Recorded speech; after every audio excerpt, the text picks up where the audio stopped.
If you like anime titties, let's get litty. Hey guys, my name is Drew Philip Elias. This is Between Nerds Podcast. I'm here with my co-host, the magnanimous Mr. Aldo Mendez. A good redemption right there, brother. Good redemption. We are recording this immediately after we just finished recording our season recap episode for season 1 of Between Nerds Podcast.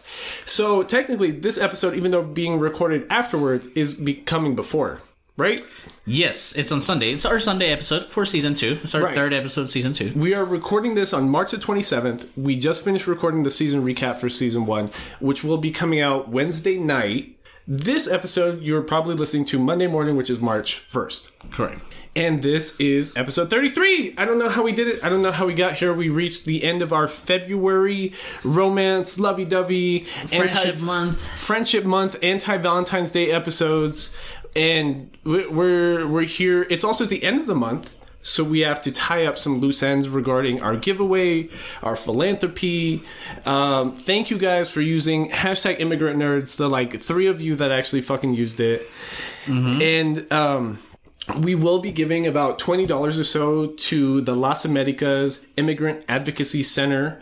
And you know, that's cool. I wish it could be a lot more. It could have been a lot better. Yeah, no, and that's what we want. We want you guys... honestly, at the beginning of this podcast, when we introduced the idea of, donating to local causes and organizations here in El Paso, it almost scared me like, oh shit, what if we get a shitload of likes and we have to donate a shitload? And that's no longer a fear, and I don't like that. Yeah. It's super depressing. It's weird that people that are previously super involved, after maybe they win a giveaway or after a really good month of a good philanthropy, everyone just falls off. Yeah. And then hopefully they'll pick up next month. I don't know. Hopefully. And again, hashtag Immigrant Nerds will help the El Paso Americas. Well, by the time they listen to this on March 1st, it's over. Correct. So, if anything, right now, we will introduce our new philanthropy and our new hashtag and our new giveaway for the month of March. The hashtag Immigrant Nerds winner for the month of February will be announced after our main discussion during the Nerd Down of this episode. Correct. So, right now, I want to talk about the Paso del Norte Center of Hope. Mm-hmm. And it's... So, what's the hashtag? The hashtag for March is going to be hashtag anti-trafficking nerds. Yeah, because being in El Paso, we do live in a port of entry. There's not, I wouldn't call it a problem, but there are an abundance of cases of human trafficking. Survivors of human trafficking. In this region, right? So we haven't done, how do I put it? We haven't done... Since the December clothing drive S donation, we haven't done a really one that's to younger survivors. Mm-hmm. Is I guess how I'd put it, because a lot of human trafficking victims are younger people. Correct. And you know what I mean. We believe that the Paso del Norte Center of Hope are true to their mission statement, and they are really trying to lead a community-wide response to an eradication of human trafficking and its effects in our region. Right. Mm-hmm. And it's a good cause. And trying to reintroduce the survivors into, our regular life. Yep. And not just what the fucking hell that they gone through or whatever, Yep. Yeah. So please use the hashtag anti-trafficking nerds. It's gonna make us donate more, so please use it. Yeah, it's super easy. It costs you nothing to make us donate an extra $1. Mm-hmm. And housekeeping notes. Just follow us. Twitter. Thank you for following us on Twitter, on Instagram, on TikTok. At Between Nerds. At Between Nerds, everything. Please email us, betweennerdspodcast@gmail.com. Mm-hmm. Suggestions. We're taking suggestions as much as possible right now because I don't see a future where we're doing another themed month. Yeah, what would April be? What would May be? And then it's the summer. So we gotta plan the rest of the year already. Mm-hmm. Come July 1st, this podcast is a year old. Mm-hmm. We need to start planning for things like that. Yeah, and it's awesome that at the beginning of the podcast, we were so up in the air about how we did our episodes. Yeah, and to that point, I want to bring up this week's anime. I want to bring up Kaguya-sama, Love is War. It was pretty cool, you know what I mean? It's different from everything else we've watched this month because even though it is like a romance anime, it's the most comedic out of everything we've seen. Yeah, 100% rom-com. It was a weight lifted off my shoulder.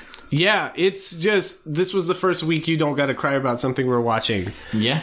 Because the past few weeks were just sob fest. Like, it's like the bad part of loving someone, like being so attached, like it hurts when they're gone kind of stuff. Yeah, man. And like we were talking about in the fucking season 1 recap, those mood changes are essential to what we're doing here. Yeah, it's a great palate cleanser. Kaguya-sama Love is War is just, it's just straight comedy. You know what I mean? Like, nothing romantic ever really happens. Yes. And I think it's interesting. I think it's very good. I think it's very funny. But I think it's interesting on the background kind of aspects that it has. Like, okay, so we're revolved around these 3 main characters. Hold on. Aldo, what is Kaguya-sama Love is War? It's just about playing games. And at some point, just playing games.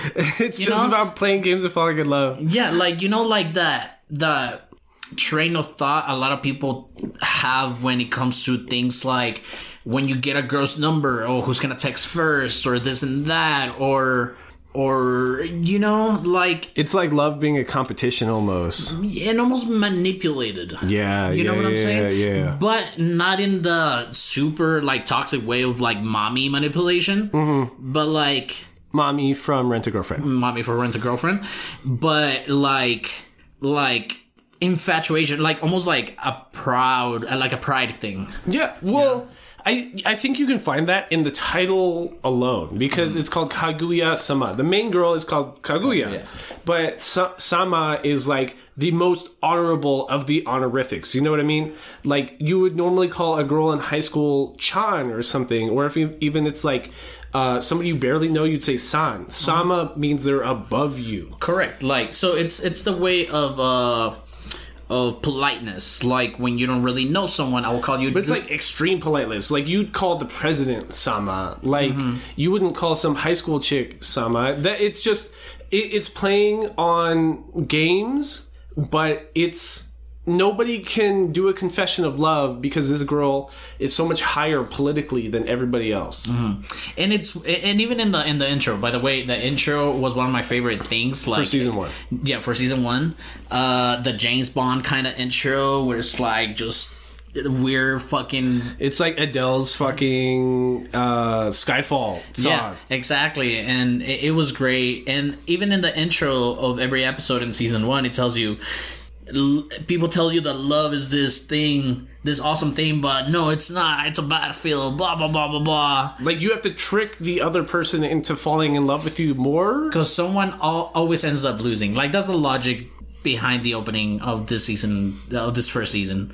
And we meet our 3 main characters. Miyuki, which is the president of student council. Again, some club that, people find this character like super cool. Yeah. He's like the most popular guy in school just because he's a class president, but he's like a nerd. Yeah. Because they're going to a super elite school. So if you're the president, it's like being the class president of the Yale fucking Journal Society or something. Correct. Yeah. And then we have Kaguya, which is our female protagonist in this one. She's the daughter of like a billionaire super industry Japan family, which is why like she's so hoity-toity about everything. Like, if anything, especially season 1 is just about her learning to be a normal high school student. Yeah, and they don't really tell you, but yes, there's like a class difference between Miyuki, the president, and Kaguya, the secretary, which is like, which is like a cool love story. You know what I mean? It's like Romeo and Juliet. Like, they're different. Parasite. Not the anime, the film. Oh, yes, it is like Parasite. It's like, so Kaguya's in the super rich class of society, but then Miyuki's like very much the working class, but he's like working his ass off. But he got to this privileged school because how hard he worked. Yeah, like he's the number 1 academic in his course. As to where Kaguya's case, she is in the school because the family's very rich and she can afford to be there. It's what's it called when you get accepted to a college without even really trying because your grandparents went there? Being white? Something like that. But it's just a privilege that like the rest of us will never get to see. Correct. And yeah, so we follow this. And also the kind of the third wheel of the whole thing. We find that the third member of this student council is Fujiwara. Yeah, Fujiwara. She's like the secretary, Chika. Yeah, and she's just the dumb chick that's. She's not dumb, but she is dumb. But she's not dumb because she's not like she pays attention. Because even a couple episodes, they make remarks about how good she is about reading a situation. Yeah, it's just she's the comedic device, especially in season 1, because if the whole drama of the anime is it's just the president and the vice president who are secretly in love with each other but don't have the balls to tell each other, then it's up to Fujiwara to either make them uncomfortable and make them be closer together, or it's them, or it's her job to like pull them apart and realize that they do want to be together. Correct. And we follow the first. Hold on, before we get into the plot, I just wanted to bring up, before it gets lost at the end, it is an A1 Pictures anime.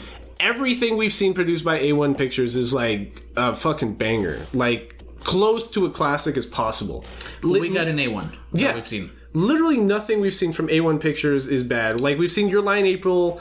They co-produced Darling in the Franxx. Promise Neverland. And it's just, it's Sword Art Online, which is not great, but like, it is still a classic. You know what I mean? And it's just, so much can be said about like a studio picking up an anime, because they even produced Erased. So it sounds extra nerdy, like when you see people on Twitter being like, oh, A1 Pictures picked up this manga I really like, it's going to be amazing, and like you're going to ignore it because fuck what that nerd's saying on Twitter, right?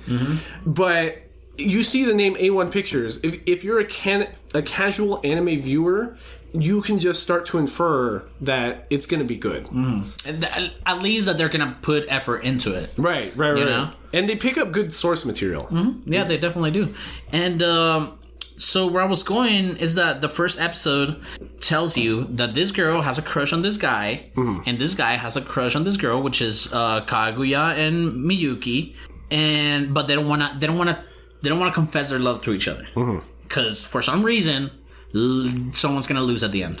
And every episode is like cut into mini segments. It's like an episode of Looney Tunes almost. Like there's skits, right? That's how like. And every episode has either like 3 or 4 little sub skits within it. And I guess another character will be the narrator. Yeah. The narrator's super important because it's a game, you know what I mean? It's a war. They're battling against each other in this love war. So at the end of each skit, the narrator will be like, oh, Kaguya wins this bout. And I guess like in the first episodes, we see that the whole school thinks they're dating.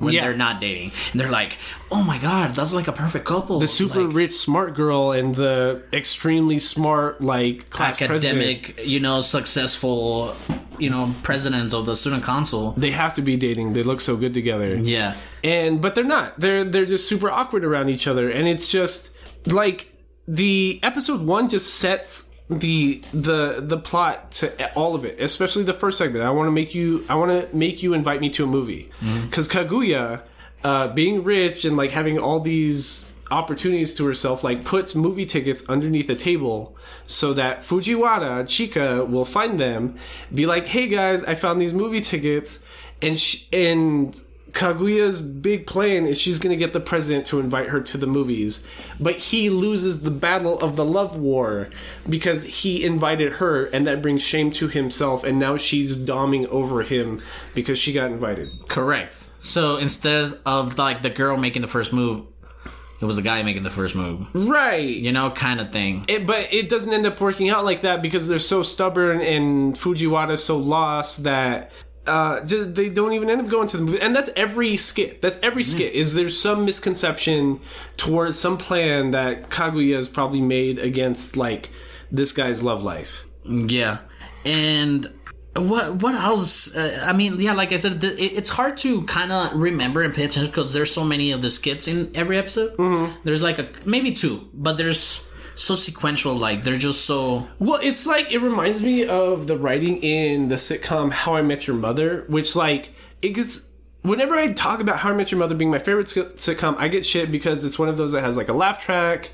It wasn't the most popular during that point of time. It competed with like Friends and like other really cheesy early 2000s sitcoms. Mm-hmm. But my favorite part of watching the entirety of How I Met Your Mother are the ongoing skits that feel like fan service to people that are invested. Correct. Because you get build up on episodes. Like the first like laugh out loud funny episode in season 1 is where Fujiwara teaches the class president how to play volleyball. And he's completely uncoordinated, and it's like a super drawn out week, 2 weeks for Fujiwara to train him to be halfway decent at volleyball so he doesn't embarrass himself as the class president is able to impress girls, including Kaguya at the volleyball exposition that the class is doing or something. Mm-hmm. I don't know.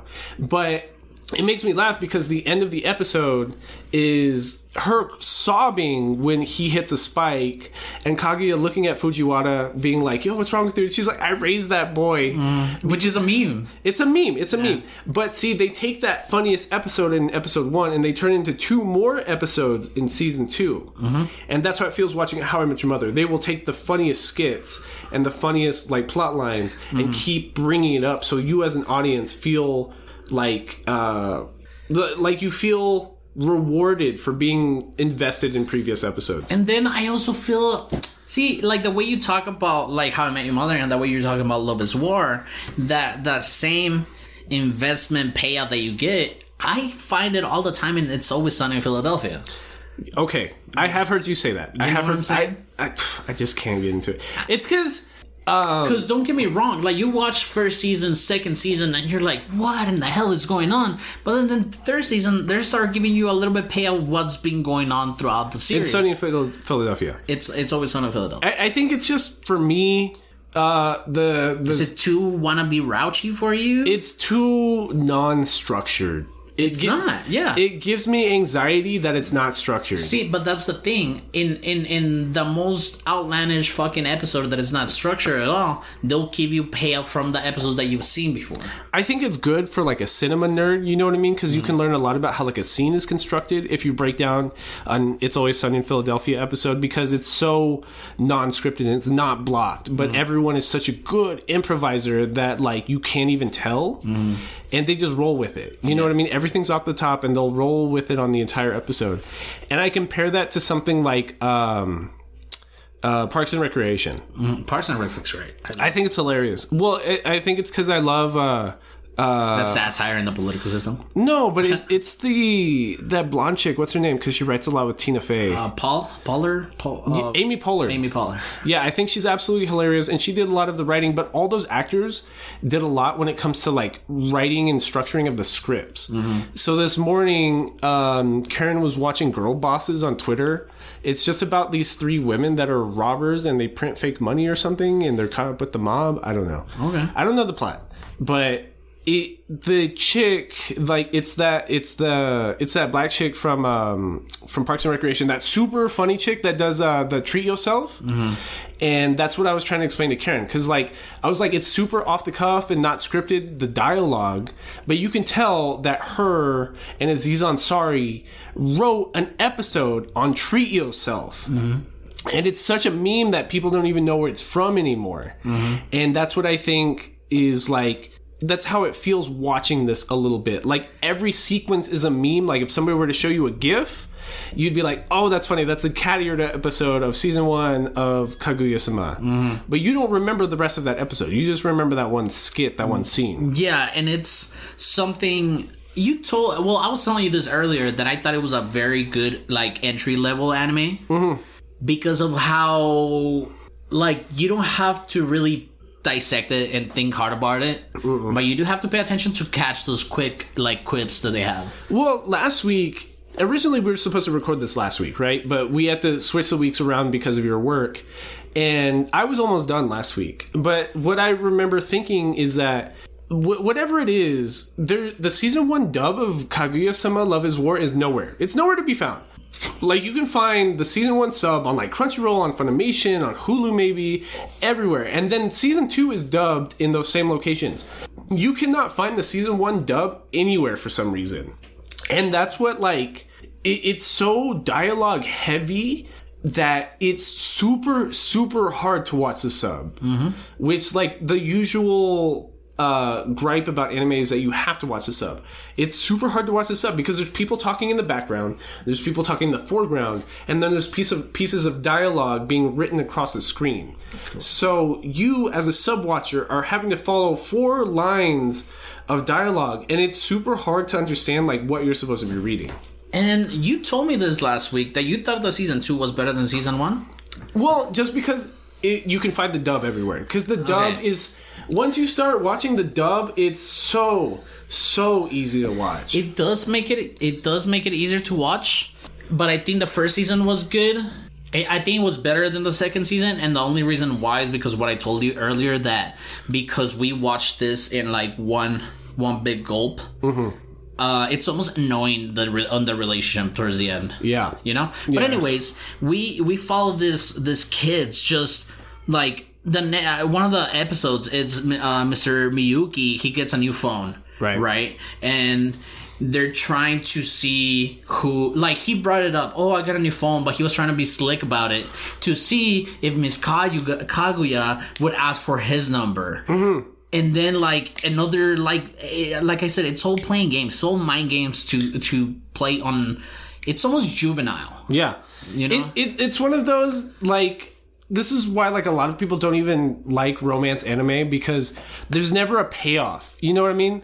It's all like, oh, are they finally gonna hook up? Are they finally gonna kiss even this episode? But, like, the furthest they ever get after 3 seasons is holding hands.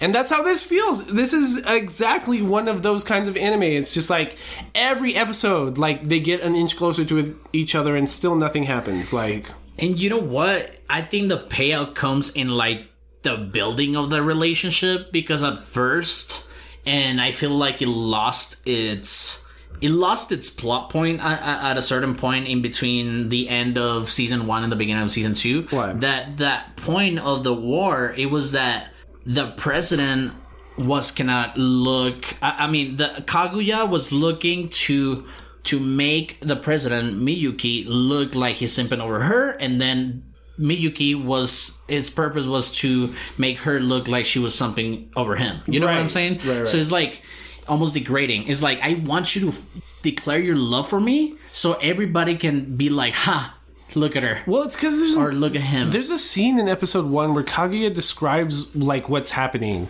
And it's her being like, because Kaguya's maid has a really big role here. Hayasaka. She's also goes to the same school, and she's always, like, spying on Kaguya, and she's, like, her emotional support person. And there's a scene where Kaguya is describing to Hayasaka, like, yes, he's below me, but if he asked me out, like, would I say no? And she's just laughing to herself, being like, oh, that's so degrading of him. That's so embarrassing. Like, why would he do that? Maybe I'll pity him because I'm such, like, a superior social status that I'll allow him to be a part of my life. Correct. But then, they literally, like, love each other. But... they're obsessed with each other. Yeah, they're obsessed with each other. Yeah. Like, they want to play games on somebody that they don't need to play games with. Absolutely not. And if one of them would say, like, yo, let's get it, like, they would get it. Yo, let's get it. Yeah. There'd be no plot to Kaguya-sama if one of them had the balls to be like, yo, let's get it. Exactly. And this is what is frustrating to me, watching it like 2 seasons in a row. I'm pretty sure it's very refreshing if you had watched, season 1 when it came out and then season 2 later on. And by the way, this anime is super, super, super recent. Like 2019? Well, season 2 ended last year. Correct. Like June of last year. Like, we're talking about episodes that came out 6-7 months ago. And that's, like, hilarious. This might be one of the shortest spans between something coming out and when we've talked about it. And it's just funny. And I don't want to get bogged down in specific plot lines because they don't matter. They don't. But then now I'm scared because I want to fill up this episode with conversation. But yeah, well, okay. So season 1, the spiciest thing that happens is Kaguya is okay. And I have to emphasize, before we continue, I have to emphasize that this is the most exaggerated things about trying to hook up with somebody that you're too shy to tell. And it's so funny. Like, the reactions, the feelings, it's so exaggerated, it's hilarious, and I can't put it to words of how it made me giggle. Yeah. It's like how it feels like trying to talk to somebody when you're 16, because it's like everything feels so dramatic. Everything feels so much bigger than it really is. Like, you look up at some of like the drama you had in high school, that shit like is so minuscule, like so doesn't matter, but it felt so big at the time, and that's how all of Kaguya-sama feels. And the way they animate it, it's almost like a power system. Like your power system, it's how you're gonna trick your person to simp over you. Yeah. Like, one of the episodes is that Kaguya is gonna meet the president somewhere, but she doesn't bring an umbrella when it rains, so she gets sick, right? And she ends up like catching a cold. So the president, being the president of the student council club, and one of his members is sick, and also in love with her, gets talked into by the rest of the student council being like, to go check on her. Yeah, to go visit her, to go check on her. And he's embarrassed, but he's like, yeah, I'll go do it. You know what I mean? Like, I'm so cool and suave and trying to play it off, but secretly in the back of his head, he's like, oh, I get to go to Kaguya's house. Like, I'm gonna be, I get to see her bedroom. And she's sick. Like, she gets left in her bedroom, and her maid, who's like secretly trying to get her laid, just leaves them alone. It was a little off-putting. It's a little rapey because it's a little off-putting. It's a little rapey because she's delusional because of her fever and being on so much medications. She doesn't know what's going on. She's vulnerable. Yeah. And the maid's just kind of like, yeah, I'm gonna leave y'all in here. Who knows? She's not gonna remember anything. It's soundproof doors and soundproof walls. Like, you get to do whatever you want, and no one's ever gonna know. Just whatever, and just dips because she wants the president to make a move. Yeah, but Kaguya, it's delirious. She's just looking at him. She's like, oh, look, he's here, blah, blah, blah. And then at one point, Miyuki, the president, is trying to leave. But then the girl's just like, kind of very, very like, aggressive. She's sexually aggressive. Yeah, she like uncover herself. She's like, I want you to lay with me. Yeah, Kaguya's like, get in the bed with me, and he's exhausted. Like, he's studying for tests. He's here on his day off to visit her, and he's super tired anyways. So, and that's like the best episode because he does crawl into the bed with her, but it's not aggressive. Nothing happens. He just falls asleep. And it even tells you, like in the animation, that he had a rough like sleeping, because one of the notations in the animation is sleep deprived. Yeah. So he didn't go to sleep right away because he's, right next to her. Yeah, he just went to sleep because he's just exhausted. You know what I mean? So that's what's so innocent about it almost. And that's what helps the writing because it's not creepy in any way. It's not somebody abusing somebody else or taking advantage of a system. It's just like he was exhausted. And she wakes up and thinks the worst. She's like, oh, why is he in bed with me? What the fuck is going on? And it's like a huge thing. And she kicks him out of bed and like he goes home for the night and he's embarrassed. And he's like, did I do something wrong? Was it like, yeah, she was cute, but I didn't do nothing. Like, she invited me into bed, but I still didn't do nothing because I realized she was sick and vulnerable. I'm just tired. And that's like the ending plot line to season 1 is them two just not being able to see face to face because Kaguya is not sure if he abused her vulnerability. And I don't think it went that way because Miyuki did not ask himself if he did something wrong. After the fact, he was like, oh my god, how could I have done that? That's obviously wrong. Why did I get into bed? But he did not do anything. He literally just stayed there. Yeah, he had so much shame though that he felt guilty just getting into the bed. Yeah, with fully clothes and just like he even had his shoes on. Yeah. You know what I mean? Like, so on the other hand, Kaguya is like, oh my god, like what if he tried something or something like that? And then she's like, but what if he didn't? Yeah. Because she's also so infatuated with him that the fact that he didn't try anything, it was demeaning to her. Right.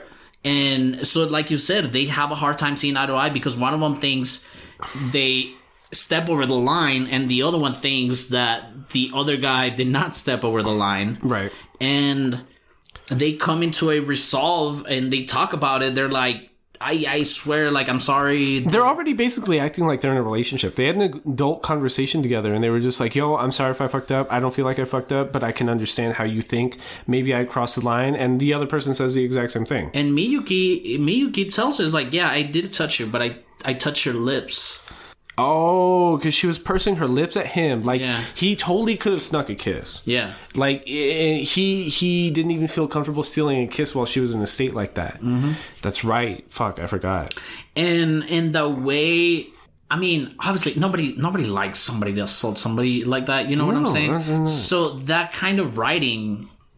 It felt mature for the 17-year-old characters. And that's what I'm telling you, that this is where the payout comes in. Because you as the audience, you're looking for payout as they're like them ending together. Right. Then ending up together. But what I'm noticing now talking about it is that the payout, it's about people treating people like how people should treat people. I guess, or having like a nurturing relationship. You respect somebody else's boundaries even when they can't, because the ending of the season of season 1 is like a fireworks festival.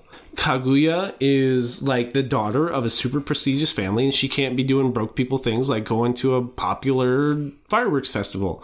And all she wanted for this summer break was just to hang out with her friends in the student council, which, like, we haven't even talked about one of them. We haven't talked about the math nerd Yu Ishigami. He just makes the budget, and he doesn't even want to be a part of student council, but he's there too. So it's like you, Chika, and Miyuki, and they're like, we're gonna go to a fireworks festival this summer. And Kaguya in the back of her head is being like, I hope my dad lets me. I hope my dad lets me. And she doesn't end up going because the mom comes. I can't even remember what the argument was. Why she couldn't go. The mom comes like, where do you think you're going? It's like, you're not going anywhere dressed like that or something like that. She was like in a kimono. Yeah. It was a fireworks festival. Yeah. And she's like, you're not going, this isn't that. And all hell breaks loose. Yeah. So then Hayasaka, the maid, helps her by dressing as Kaguya, like puts on a wig that looks like her hair, puts on her clothes, and like pretends to be her while the actual Kaguya like runs out of the house. And the issue there is, like, she's going one direction, but it's another direction the fireworks festival is. And Miyuki is trying to run towards Kaguya's house to rescue her from being trapped inside her own bedroom. So they're both crossing past this whole episode, and everyone keeps getting lost until at one point they just find each other. They go to the fireworks festival, and it ends. It ends like the minute they get there. Mm-hmm. So then Miyuki just like mans up and just like gets a cab, grabs the rest of the student council, and is just like, we're gonna go this way, we're gonna cross town. And that's where like Kaguya starts falling in love with him anymore, because he was a man about it and took charge of the situation. Mm-hmm. And she's like, holy shit, like the president's kind of a badass, like he can take care of a situation. Mm-hmm. Yeah. And that was like his only motivation. But he wanted to spend time under fireworks with Kaguya. Yeah.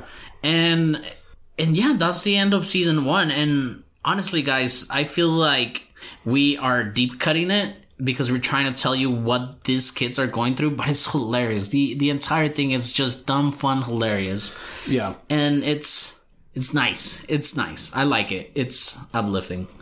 So then we start with season 2. Fully dubbed. Yeah, and the viewing experience gets 1,000 times better. And there's like a change of pace in the writing style too, because we start to get more backstory from the side characters here. Because the very first skit in the very first episode is all about Kaguya's maid. It's all about Hayasaka. You know what I mean? Like, it's just all about like the crazy things she does to make sure that Kaguya is happy. Yeah, or that like her feelings are protected. Yeah, and I can't even remember it's here or in a subsequent episode or in season 1, but there is a scene where she dresses down to try to seduce the class president to prove a point to Kaguya that it's not that hard. Yeah, that's not that hard to actually get a confession of love from a dude. So she like hangs out with him at the library and tries to like hit up on him and like do fake laughing and just, you know, being cute girl shit. So she never actually is able to get the confession of love because the president is so much in love with Kaguya. Everybody knows this. Every side character, us as an audience, know it. Even Hayasuka, to a certain point, knows this. And it's still, like, a big shock that, like, the president's like, no, I can't date you because I'm in love with somebody else. So she does a half-ass embarrassing answer being like, oh, well, if you don't end up liking her, end up with her, hit me up. Which is, like, Hayasuka, like... I don't know. It's like demeaning almost because she's volunteering to be the runner-up. Correct. And she finds this completely like degrading and stuff. And she's telling Kaguya, like, I only did it because you wanted me to do it and shit like that. So it was interesting to see like other characters interact with the story because for almost the entirety of the first season, they're almost like background characters. Yeah, and it's dope because even in season 2, we get more story from the class treasurer or whatever from Ichigami, and we learn that my favorite arc. Yeah, at the very end, he has the best arc. But what I was talking about was in the middle when when the class president is trying to become class president again. They're doing the class voting or whatever. And that's where we get like our third character as part of the student council, because the issue in the arc where the president is trying to get reelected as class president is that there's a first year named Miko Ino who's like the complete opposite of him. Like, she's short, but she's super loud and super abrasive, and like she has very strong feelings about how the school should be regulated. So we get a mini arc in the middle of season 2 that's about the race for class president. It's about the class president relearning his love for why he's doing this and why he wants to be in charge. But also, he helps his opponent, being Miki Ino, because she's super loud, has lots of opinions, can talk about them for days, but she can't do it in public, which is why nobody, even when she was in middle school trying to do the same thing, had a sense of who she was as a person. Because, so the scene there is they're doing class debates and trying to do like commercialize who the class president would be, and Kaguya as his potential vice president goes up there, gives a bomb-ass presentation about like gives statistics on why he's such an effective class president and just all these other things, this myriad of things. Shirogane goes up there and he doesn't half-ass it, but he plays it by the book. You know what I mean? He's just like, yo, I accomplished this, and that. This is why you should reelect me. And Miko Ino goes up there and she shuts down. She can't speak in public in front of the entirety of the school. And Shirogane, being the good guy that we know he is, and this being some background character building on his part, he grabs the other mic and debates her on stage. But he does it fairly enough that she has room to respond and like gain confidence in her political ability to discuss her point of view. Yeah, and the other thing that I liked about the other guy, what's his name? Yu? Yeah. Like, one of his arcing stories is why he was such a shun, you know? Yeah. Like, that was very interesting to see, because he, in junior high, which is what? Middle school? Yeah, I think they would do it. It's middle. They call it middle school, but I think it's how, like, junior high used to be, like, in our region, where middle school / junior high was just 7th, 8th grade, 9th grade.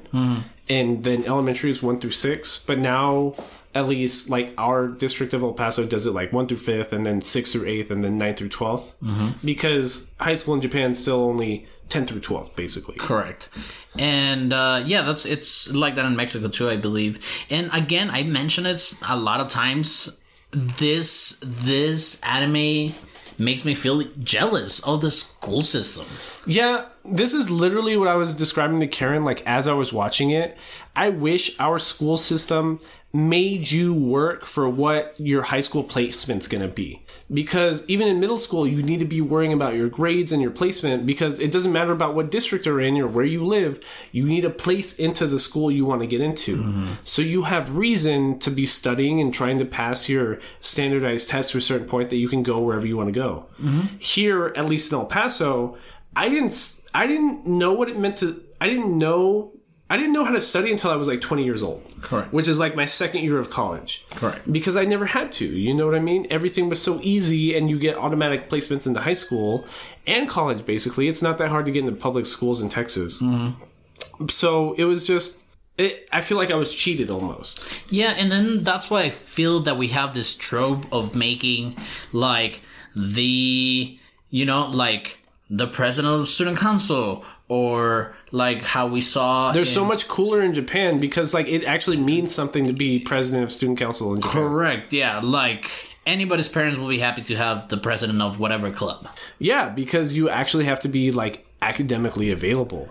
Because I remember when I was in high school, like our football team, half of everyone was failing all the time, but just somehow they were able to play just ignoring the district or just fudging their grades. Because I remember being in classes with people that shouldn't have been passing, but because they were starters on the football team, they just got to pass for reasons. Like write 10 words that are coherent.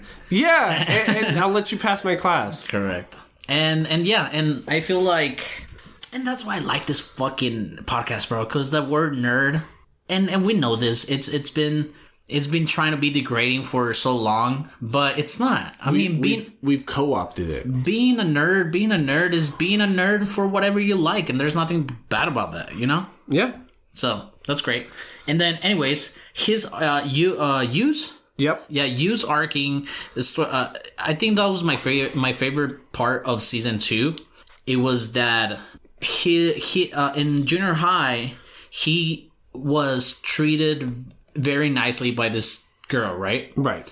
And he was like when he thought that everybody was a dick, like she tried to turn him around. You know, like there's good people out there. Like she would always wait for him for to get in class or wake him up whenever he fell asleep, or say hi and bye when it was deemed. Yeah, and he was just like a shut-in that no one talked to. And anyways, he finds out that girl's boyfriend is cheating on her by tracking his phone or some shit like that. Well, he was watching him take a phone call in the stairwell, and the guy was talking to a different girl and was like, yeah, did you book that room? Hell yeah, I'll meet you there. Which is super weird for somebody that's in middle school. Like, I don't know how you're being that sophisticated with your cheating in middle school. Anyways, so what ends up happening is he confronts him in the classroom. You confronts the boyfriend of the girl he has a crush on, sort of. And he's just like, yo, I think it's fucked up that you're cheating on her, this and that. And the guy who's the president of the theater club pulls out his phone and he shows him a provocative video, which they never describe what it is. But it's implied to be something dirty almost, and then you see this guy telling you like, yo, do you like this? You like watching this? Come over after I'm done cheating on her and we'll watch this together or something. And that just sets you off. It's implied to be like, I don't know, like... Yeah, so... And the important thing is that Hughes does not have a crush on this girl. He only respects her as the person that she is because she's being so nice to him. Right. He's not even like emotionally involved with her, but just because seeing this guy treating this good person like badly, it ticks him off. And when he confronts him, even in the dub, he says, just before I thought he couldn't like stoop any lower, he uses his girlfriend that he's cheating on as a bargain for him not to tell anybody. Yep. And he's like, he's what I thought was like, is like, oh, you like her? Is like, let me show you like these nudes or something almost. But I thought it was nudes at first, but then later in the episode they described it as a video. Okay. So it's implied that he was showing him like a video of like him fucking this girl. Probably. And they're like 12 years old. Probably. And he's telling you like, yo, I'm going to cheat on her, but if you don't tell her that I'm cheating on her, then I'll let you watch this homemade porn I made with her. It's very implied like that. Yeah. And it's off-putting because you start thinking about how old they are. Yeah. Yeah. And so you, being a decent human being, beats the shit out of this guy. Like, beats the fucking shit out of him. Like, his goal at a certain part of his brain was like, he's the president of the theater club. I'm going to fuck him up so bad that he's too ugly to perform. Like, that is... like demon level, like fucked up. It brought me back to Beastars almost. Yeah. Yeah. It's like, ugly. And but great arcing, because at the end of season 2, and am I going too fast? No, you're No, like at the end of season 2, we finished with this sport festival for the school, which is great. I haven't seen a sport festival since Haruyu Suzumiya. I don't know. No, that's a lie, because we saw a festival in. I think we watched one in the food one. Your Line April. In Your Line April, we did. You're right. Yeah, and yeah, so he in the middle of season 2, we know that he's trying to get out there with people, and he's trying to do 2 clubs instead of just his student council club, because everybody does 2 clubs, right? You know, because we know that Ms. Fujihara is on the tabletop gaming club. The board game club, and then Kaguya, what is it? Kaguya, it's in the arching. Yeah, she's in the Japanese archery club. Yeah, I love the part where Yu gets in trouble talking about why Miss Fujiwara is not in the archery club. Because her tits are too big? Yeah. So you hear, the scene is Yu. I don't even know who he's talking to. He's talking to the president, because they're both discussing they're the only dudes in the club. Because by season 2, it's 3 girls and 2 dudes. So they always confide in each other. So you see Yu talking to the president being like, oh yeah, it makes sense that Kaguya could be a really good archer because she doesn't have tits in her way to grab the bow. There's no way that Fujiwara with her giant tits could like pull a bow like that. She'll be bruising her tits like all the time. And as he's fucking saying all this, we see the president's face in animation that he's like nervous, and we fucking find out that the 2 girls are standing right behind him. Yeah. And super disrespectful, you know what I mean? And Fujiwara just fucking like with a fan, just beats the shit out of him, just like, don't talk shit about me, you dumb bitch. Like, it's great, it's awesome. But anyways, in this what is it, the sports festival? Yeah, we know that Yu is putting himself out there in other clubs, and he's in a children club now with a bunch of quote-unquote normies. That's what he calls them. Yeah, that's what I'm saying. That's why I think it's wild. Like, the last 4 episodes are about Yu, and at this point he's probably like the least important character, but they close off season 2 just based off Yu's narrative, because immediately before this is just about Kaguya breaking her old cell phone and having to get a new cell phone and losing all her pictures. And that gets resolved in the last episode. But between that, we just get Yu's backdrop here, because that same girl who he was trying to protect and beat the shit out of her boyfriend is at the sports festival just talking dumb shit to him, just being like, yo, you're that fucking loser that embarrassed me, he broke up with me because of you. And she doesn't even realize that you protected her from like this fuckboy, this like douchebag to society. So the cheerleading team convinces you to be a part of the relay race. Like every leg of the race is run by a different club representative. Correct. Because the captain of the cheerleading squad, this super douchey, cheery dude that Yu doesn't like, because of those reasons, twists his ankle and has to convince Yu to do it because Yu ran track in middle school or something. So Yu does it, and we just get all his inner monologue at this point, because we've seen his backstory. But here's where we get his motivation, where it's like, I'm going to do this not because of these people that I don't even know, not because I want to impress anybody, but just because it feels like the right thing to do right now, and it's like the most genuine thing he can do because he's trying to help this team. So he comes close to winning the race. He loses, and that's the big build-up there. You expect him as the protagonist in this scenario to win the race, and he does it. But we get that scenario from A Silent Voice, where in A Silent Voice, the guy had all the X's over everybody's face because he couldn't acknowledge anybody. From what we've been seeing from Yu and all these air quotes normies is that he doesn't register their faces. They're all just nameless voices and people. But he loses, he starts sobbing, the president's there, and he's like, dude, you did so fucking good. Like, don't get me wrong. Like, you were behind anyways, you almost won. Like, you deserve all the congratulations and the props in the world right now. And Yu closes his eyes, he's sobbing, he's crying, he's so let down. And the cheerleading team gets behind him, and Yu opens his eyes, and he can register all their faces now. He's recognizing them as people, and it's that same narrative, but it still works. You know what I mean? And it's amazing because, I mean, the same message is being trying to be conveyed, that he stopped worrying about the people that were not with him and started to appreciating the people that are with him. Right. You know what I'm saying? Instead of, because even when the president of the sharing squad asked him about subbing for him in the relay race, he was like, I heard a rumor about you in junior high. His mind initially went into like that rumor of him beating up this kid, you know, but the president instead says, I heard you were fast in your track team. It's like, we need you to replace me instead, you know? And before beginning his relay, he looks at this bitch that has been bad-mouthing him. He's like, shut the fuck up, dude. It's like, you were that idiot that... You're too stupid to realize that I protected you from that guy that was trying to like leak your fucking homemade porn out there. And at the same time, he realizes that he's being so stupid for caring about it. Yeah. It mattered not at all. He was emo with trying to hide his face through his hair because he thought he could hide himself from everybody that was talking shit about him. No one even cared. And once he realized that, he just opened himself up. And like the very last episode is about Kaguya gets his brand new phone. It's the fanciest phone with the highest picture resolution because her goal is to replace the picture she'd lost on her old phone. And the very last skit of the very last episode is just the whole student council just getting together, taking pictures together, throwing all their pictures that they've had in the past year on the group chat, and Kaguya just starts sobbing. You know what I mean? Like, these are my friends. Like, these are closest people I'll probably be with my whole life. And it's a good way to end it because it ends in a dorky way because Fujiwara gets a stupid idea to play that game like from Mario Party where you're trying to pop a balloon without popping it. Like, you got to get your balloon the biggest without popping it.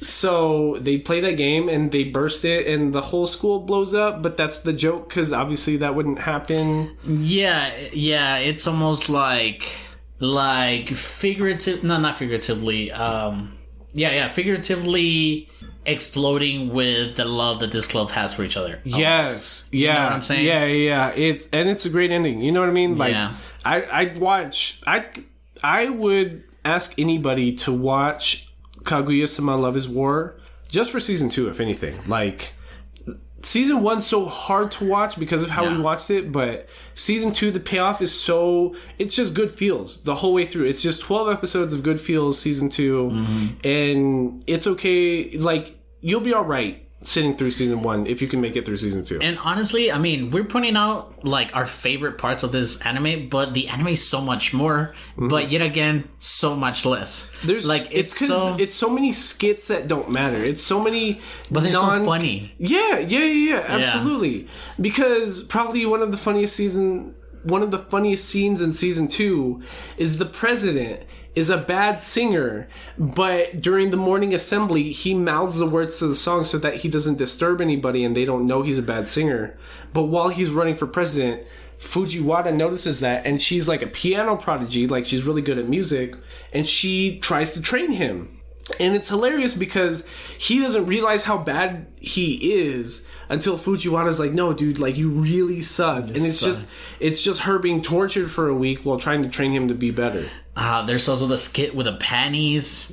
Like, there was this whole subject about if a guy wears briefs, he's a man whore. And that's in season 1.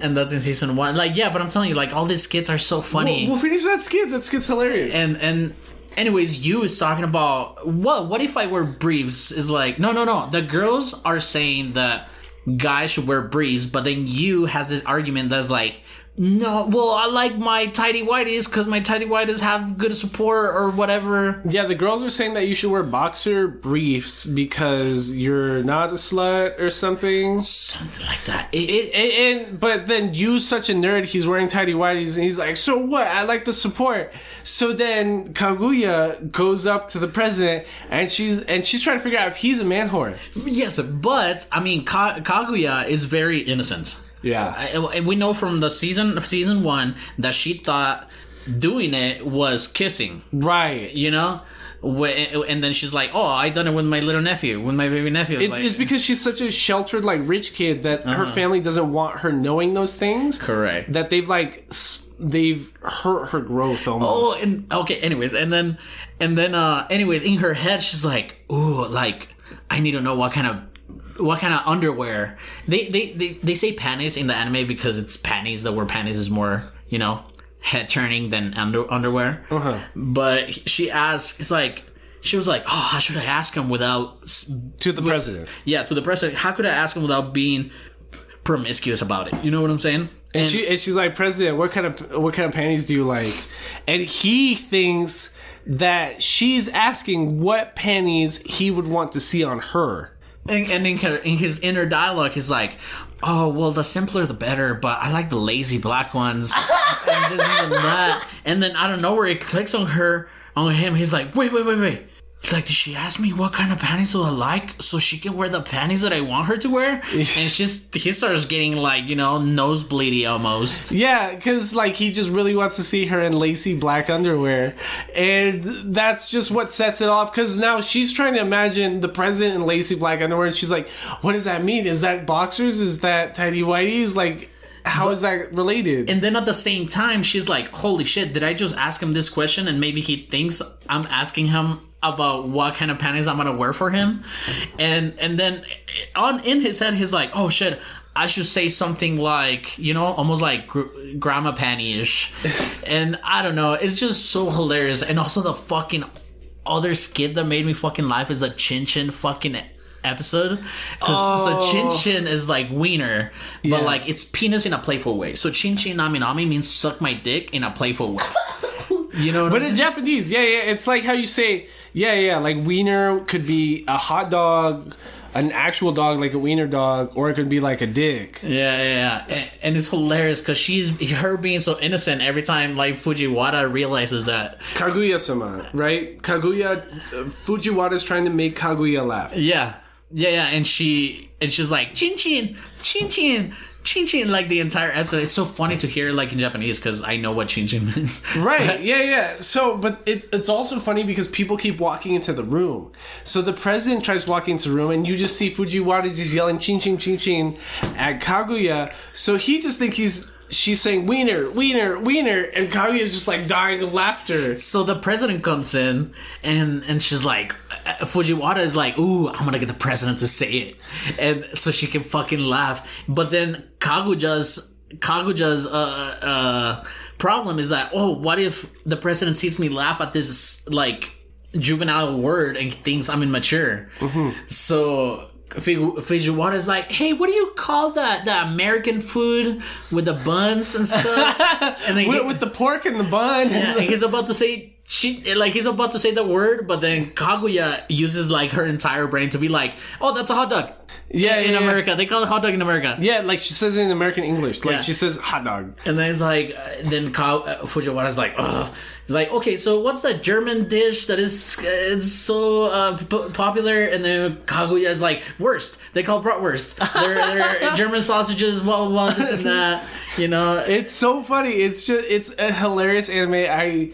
I recommend anybody watch it. It's not as funny as Konosuba, don't get me wrong, but like it's a lot more innocent than Konosuba is. It's very light. My girlfriend really liked the first season, and she really wanted it to be dubbed, but she couldn't watch the second season with me because I had to catch up and stuff. Yeah. But she really liked it. It's something fun to watch with your girlfriend. Yeah, it's good. It's great. It's top 3 romance anime I'd say we've watched, but it's not substantive. It's not gonna give you those deep introspections on what it means to be in a relationship like maybe Domestic Girlfriend pretends to be. It's like, but it's really not.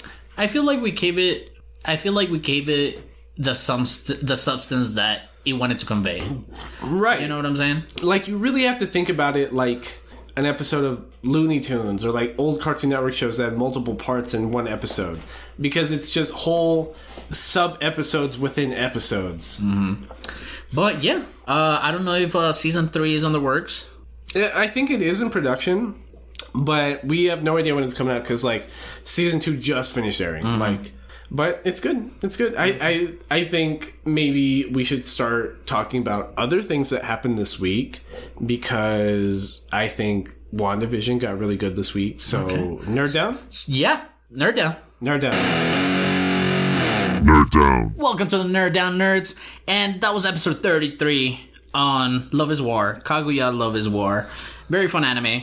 I now, by the time that we got into the conversation, I didn't realize how hard it would be to talk about it. But I'm glad that way we did. Yeah, it's one of those that's like super. It's just there's so many details to it that it's hard to get into without it being like a 4-hour episode. And we've already been recording for like 3 hours because we immediately before this did the season recap episode. Yeah, which I think it went really well. We're gonna put that out on Thursday. Yeah, Wednesday night, Thursday morning. And as far as the Nerd Down's concerned, like I just want to remind everybody at the prefix of this episode that hashtag immigrant nerds is over for the month of February by the time you are listening to this.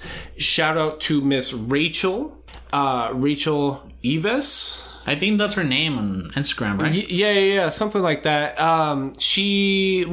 Not so much this month, but maybe the month before, she was like shouting us out a lot, and she gave us a lot of traction, and she did manage to squeak in an entry into the February giveaway by using hashtag immigrant nerds like last Tuesday. Correct. So she was barely able to make it. Aldo watched me sit here and do the random number generator, and she happened to win. So, you know what I mean? Cool. With so few entries into our monthly giveaways, it was really easy for Rachel to win. Yeah, absolutely. 3 entries, and thank you everybody that used it. We're going to make our donation. We'll post that out later. But we are starting a new month of March. So that brings us to our new hashtag. The hashtag is going to be anti-trafficking nerds. Hashtag anti-trafficking nerds. We, for every like and retweet on an original tweet using hashtag anti-immigrant nerds, we will be donating to the Paso del Norte Center of Hope. But besides all that, by just using hashtag anti-trafficking nerds, you will be automatically entered into our March giveaway. And that goes for original tweets on Twitter or on Instagram. So just use hashtag anti-trafficking nerds and you can win something cool. You know what I mean? We're about to scoop up Miss Rachel something dope, and you don't know what it's going to be next month. Correct. Yeah. And thank you again, Rachel. Thank you, everybody that has been in the first season of Between Nerds. I really like this. The more we mention the end of a season and the beginning of a new one, I like it. You know? Yeah, it's a continuation on this anime of life that we're on. Like it gives me an excuse not to bring up Madoka Magica anymore. Yeah, from here on out, we're going to try not to reference anything from Season 1 as much as possible, unless we have to. Unless we do Bakemonogatari Season 2. Which we're open to. Yeah, I'm going to be talking about Bakemonogatari nonstop. And I think me and Aldo have produced a list for the month of March. We're going to be watching 4 different anime. They're going to be dope in order. I think first we're going to be watching the Dragon Ball Super movies. We talked about this previously. There are 3 of them. It's like Frieza one, F4 or something like that, and the Broly one. Yes. But we won't be limiting our conversation to Dragon Ball Super. We'll be talking about the Dragon Ball franchise as a whole, because I don't think we see ourselves rewatching Dragon Ball Z anytime soon, to be honest. I don't think so either, man, because it's like the Ghibli movies that we've seen. You know, it's been taught. Everybody knows it. It's been talked into the ground. Like, there's nothing we can bring to it that hasn't already been discussed. It's just one of those things that's so popular and so part of, like, the everyday discussion when it comes to anime that, like, it's almost a disservice that we haven't talked about it already. Mm-hmm. Yeah, and we are going to be seeing those movies. Again, we're going to watch 3 movies and do an episode on it. Let's see how it goes. It'll be easy. Fuck. I hope it's easier because, like, what I'm hoping is that we won't get bogged down to, like, the plot of the movies and we can just talk about Dragon Ball as a whole. But it'll put us in that mindset. You know what I mean? And then the week after that, we're going to be watching Code Geass, which is one of those, like, Steins Gate level, big-brained anime. And it has that animation style that you really like, the modeling of the characters, which is, like, long, big-bodied, like, Cowboy Bebop kind of character design. Yeah, Samurai Champloo and stuff like that. Yeah. Yeah, absolutely. And I think our third one is going to be Dead Man Wonderland. We've been suggested this like 3-4 times. I've never seen it, it ranked number 90 in terms of popularity on my anime list, which isn't too bad. It's in top 100 in terms of popularity. But what my reason for including it in next month was we keep telling y'all that we're taking into account your recommendations, and it's not fair on our point of view to not watch something that's been recommended like 3 times. Absolutely, yeah. And we have 5 Saturdays, right, in March? 4 Saturdays, 5 Mondays.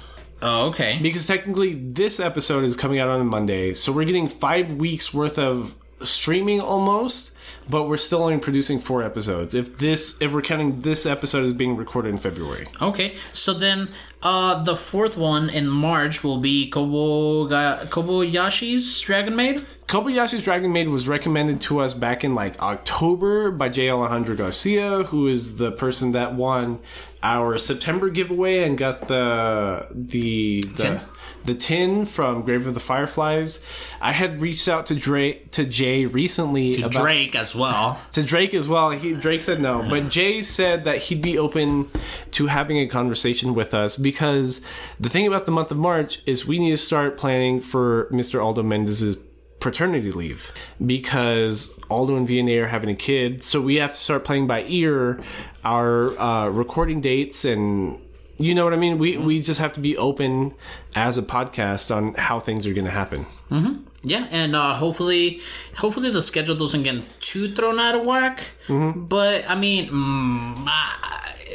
to my calculations, I think we should be okay.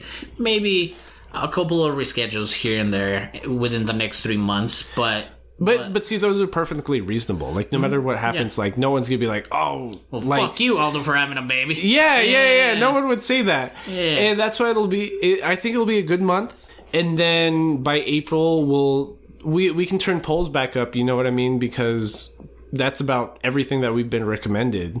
Mm-hmm. And I'm excited to see where this goes. I want to at least make this podcast last a year. You know what I mean? July 1st. That's what I'm rooting for. And we'll be at episode like 50, 60 something. So that's exciting. Yeah, it is. But yeah, last week we couldn't talk about WandaVision. I feel that now these last 2 episodes is what you've been waiting for. Yeah. So technically there's 2 episodes that we haven't talked about yet, because we recorded last Thursday? Yeah, last Thursday, which was before the episode of WandaVision came. Mm-hmm. And we're finally in the point where we know who the villain is and exactly what's happening. Mm-hmm. Sort of. It might switch up in the last episode. Yeah, it felt the Halloween episode, right? That's the one we didn't talk about? Yeah. I mean, just to have Evan Peters or Peter Evans, whatever his name is, the guy that played Quicksilver. Yep. Just to see him in there, knowing that he's an X-Men, and just fucking Disney just throwing an X-Men fucking franchise within this episode of WandaVision, I thought that was fucking crazy. Yep. The story, again, it keeps, boggling my mind. Well, by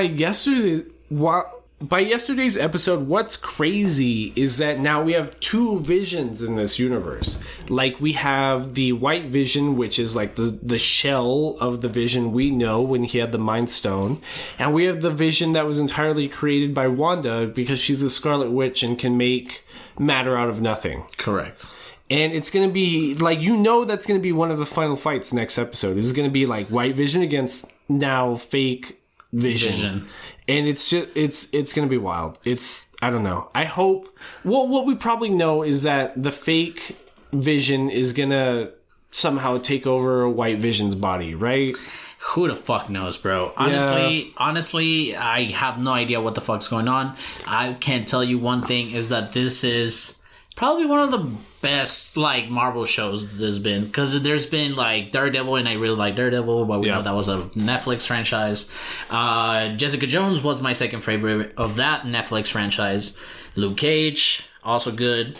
But it's good. I like that we're leaving shit in the past, and to your point that maybe fake Vision is gonna take possession of the new White Vision body. Mm-hmm. I don't think so. I think they're just gonna let him die. Oh, that's sad. Yeah, I don't know what's gonna happen. But we did also get, in relations to Disney Plus, we got some news that the that the Obi-Wan Kenobi show is only going to be 6 episodes. Hey, I want it. Like, I'm down, but, like, it kind of sucks. Like, I thought it was going to be at least 10 episodes. Like, maybe like The Mandalorian or something like that. Only 6 episodes. Like, kind of sucks. But as long as they tell a good story. Because no matter what, like, Obi-Wan Kenobi in the prequel trilogy has been memed to death. You know what I mean? If you follow our prequel memes on Twitter, you've seen so many Obi-Wan Kenobi memes. You're sick of them already. And now we'll get 6 more episodes worth of memes. Hell yeah, because it's with Ian McGregor, right? So it's gonna be awesome. Man, I don't know. I feel almost revived by all this stuff that is coming out because 2020 was a bitch on entertainment. Like what? I don't even know what's coming out recently. I'm just waiting on the movie, the Demon Slayer movie. Demon Slayer movie is going to be awesome. Yeah. The train, Ghost Train, Nightmare Train, what is it called, our arc? I can't even remember. The Nightmare... Well, I've read the manga part about it, but I forget what it's called. Correct. But what I was also excited about Demon Slayer is they announced that Season 2 is coming out this summer, and Season 2 of Demon Slayer is my favorite arc in the manga, because it's going to be about the entertainment district. It has my favorite character being the Sound Pillar. Amazing. It's just, I'm so excited. Like, I'm just so dumb excited to watch every episode every week and just talk about it nonstop the rest of the year. We haven't even done Demon Slayer Season 1 for the podcast. No one's recommended it to us. We might end up doing it by the summer. And I don't know why we've never been recommended it, though. I feel that nerds... it's like, oh, this is good, and everybody knows it's good. It's good, yeah, it's good, and everybody's just tired of hearing it's good. Yeah, and they don't wanna. Yeah, a little bit because put it out there. It's I don't know if we talked about it as part of the podcast. I don't know if we just talk season 1 or if we talk season 1 and the movie, or if we talk about just the movie or talk about it as a whole. I don't know, but I really think people need to hit us up on @BetweenNerds on either Twitter or Instagram or TikTok and let us know if you'd want us to watch it. What else is coming out this year? I don't even know. Well, March, I think Disney Plus is also adding Falcon and the Winter Soldier. So that's going to be fun to watch. There's just going to be some fucking explosions. I hope it's good. I hope it's not too corny. I hope it's actually followable, because what happens, for me at least, living through the 2000s when it comes to like blockbuster kind of flicky things, is that the plot doesn't even make sense. Like, the writing is so last thought that it doesn't even make sense. I feel like Disney, at this point, they're wise enough not to put just shit out. You know, especially when it comes to Marvel. But my thing is, they haven't had a miss yet. Like, there has to be a miss somewhere, right? Like, I mean, Captain Marvel was not that great. It was okay. It wasn't bad. It's like average. It's super average for a movie, especially a movie that comes out like high summer. I don't think it was as bad as dudes on the internet want it to be. Like, for example, it's the 25th anniversary of Pokemon as of today. Today is Saturday, February the 27th. The original games came out 25 years ago today in Japan, right? Yesterday, the 26th, they announced Diamond and Pearl remakes for the Nintendo Switch. These are games that have been asked for by Nintendo nerds for like 8 years already. They're barely coming out and everyone hates them. Like, one trailer, everyone all of a sudden is just bitching nonstop on the internet, when it's like what you've been asking for nonstop. And that's how it feels when I read complaints about Captain Marvel, because it's like, it wasn't that bad. It wasn't that bad. You just want... I don't know what you want. You want Captain America Civil War to be every Marvel movie, and that's not going to happen. No, and it's not that bad, because if we talk about the spectrum of the Marvel movies, I mean, Captain Marvel is still a 5 out of 10, you know, but it is... It's not as bad as like Captain America, the original Avenger, or the first Avenger. Or the first Avengers. Yeah. No, the first Avengers was good. No, Josh Whedon's? We don't like the first Avengers. Josh Whedon's? I thought we liked that movie. No. I thought we did like that movie. Age of Ultron. I'm sorry. Age of Ultron is ass. Okay, yeah, that one is terrible. Yes. And yeah, that plot doesn't even make sense. But I hear more nerds bitch about Captain Marvel just because it's about a woman than I hear nerds complain about Age of Ultron. And like, there's a consensus that Age of Ultron was ass. Yeah. But people are a lot more vocal about Captain Marvel. Yeah. No, but honestly, even Mike Rowe agrees. Is like the main actress for Captain Marvel is like, whatever. But anyways, yeah, well, we are gonna get the Falcon and Winter Soldier. I'm excited to see that, and I think that it's it for anything coming out like that. Yeah, I think that's it for shit coming out. As for nerd things we've been taking apart out in the week, I'm still playing the shit out of Persona 5. It's Bless you. Excuse me. Excuse me. It reminds me a lot of maybe Kaguya-sama, because it's just about like the everyday life of high school children.